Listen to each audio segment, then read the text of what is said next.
Jurgen Klopp didn't want to pull the trigger on signing the 26-year-old Leeds player. Why not? You know why. You know why. What's up, everyone? You're very welcome along to this Anfield Agenda News Roundup. Today, I'm going to be talking about Kalvin Phillips. Yes, Manchester City's Kalvin Phillips. I'm also going to be speaking about Joe Gomez and the latest on his contract renewal. I'm going to be speaking about Connor Bradley, how well he's done out on loan. And we will touch on Nat Phillips and what the latest is on his Liverpool future as well. Before I get stuck into everything on tonight's video, here's a quick word from our sponsor. I'm sure you've all heard of Raid Shadow Legends before. It's got a ton of champions, over 600 now, but it's also got an insane variety of bosses too. Hellraiser the Dragon is my personal favourite. He's got two tricks: terrible breath, like my dog Gizmo, and a host of debuffs. There's a ton happening in Raid this month. They're bringing out 5 new champions that you can get your hands on. They're overhauling the Champions Vault. On top of that, Raid's running a huge series of Summer Splash events for the whole month. You can get your hands on some incredible skins for everybody's favourite dwarf, Trunda! My wife is my favourite dwarf. More, you say? Oh, there's more. Raid are currently running a special Deliana Chase event where you can get your hands on the amazing Deliana just by logging in. All you have to do is log in and play Raid for 7 days between now and July the 28th and you'll get Deliana for free. Just enter the promo code MyDeliana, exactly as you see on screen. Get 50 XP brews to instantly get your legendary hero Deliana to max level 50,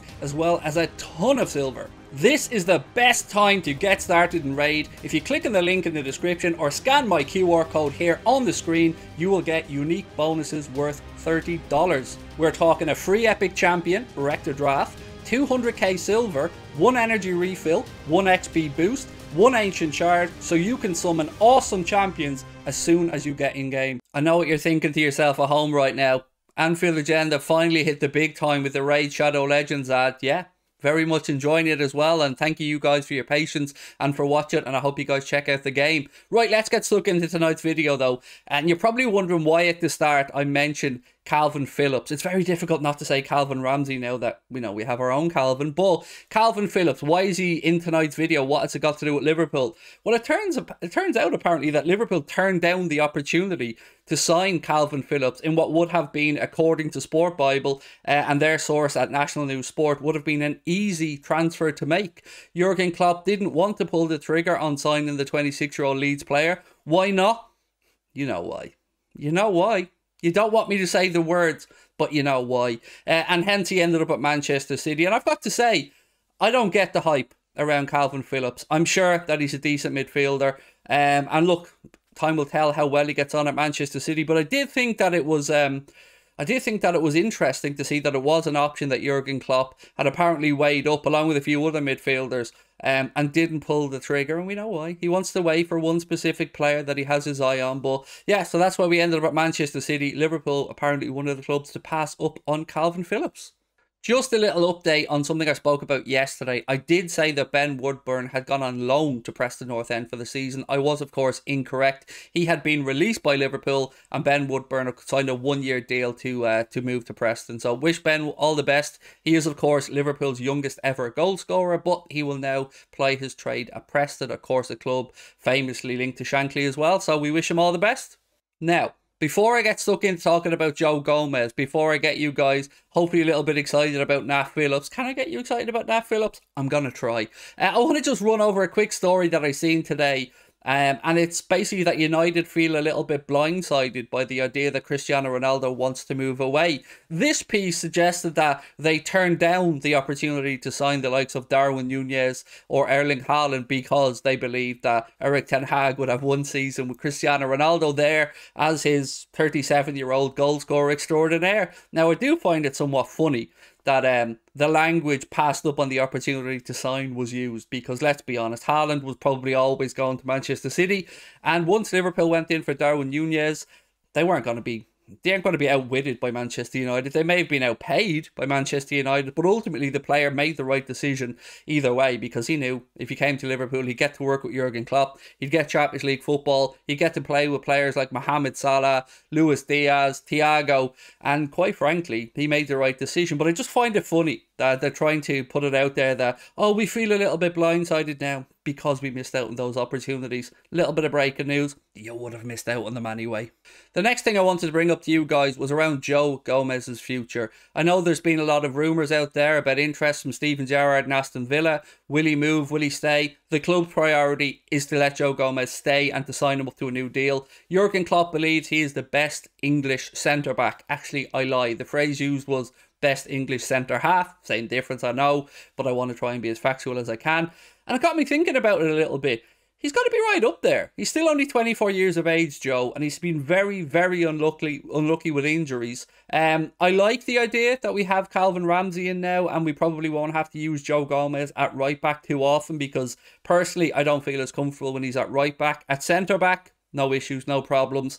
If I'm to have one little critique of Joe Gomez, sometimes I think he can be caught ball watching over his right shoulder a little bit, but at 24 years of age, being as experienced as he is, if he sits down with Jurgen Klopp and they feel like they can come to an agreement that will get Joe the game time he wants and keep him as involved in the team as clearly Joe will want to be, as long as he's fit, I don't think there's going to be a problem there. So fingers crossed we get some positive news on that contract extension for Joe. The interest from Villa apparently is still there, even though they've signed Diego Carlos. They view Carlos, I think, to come in and play alongside Konsa, which means Mings will probably drop down the pecking order. If they were to bring in Gomez, which thankfully doesn't look like they're going to, I don't quite frankly know what they would have done. Would they have sold Mings? I don't know. But hopefully we can get Joe to stay, because I think having 4 quality centre-backs like Joe Gomez, Joel Matip, Virgil van Dijk and Ibou Konate can only benefit us moving on. Alongside this, I've got no new news on Naby Keita and whether he will sign a contract extension or not.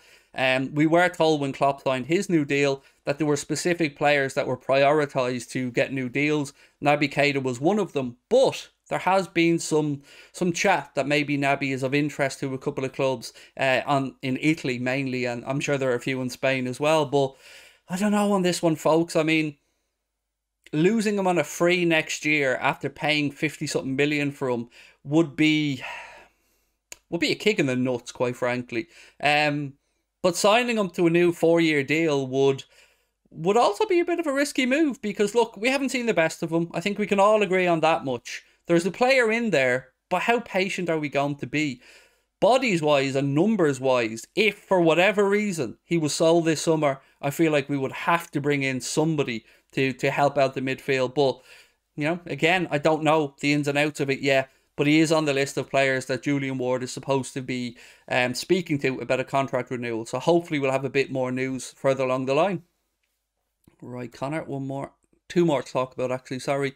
The next player I wanted to bring up and talk to you guys about was Nat Phillips. It looks as though Bournemouth are going to come back in and that Liverpool are open to a loan move there to Bournemouth rather than a full-time move. So there was talk at one point that maybe £12 to £15 million would get Nat Phillips permanently. But, you know, it seems that Klopp has a bit of a soft spot for Nat Phillips, and who can blame him? He was an integral part of why we had Champions League football last season.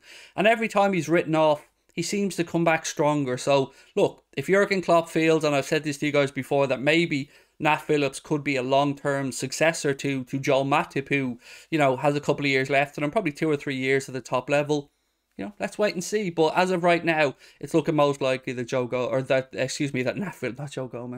Nat Phillips will go on loan to Bournemouth, or the Cherries, as this article say, the Dorset Daily Echo, for the upcoming season.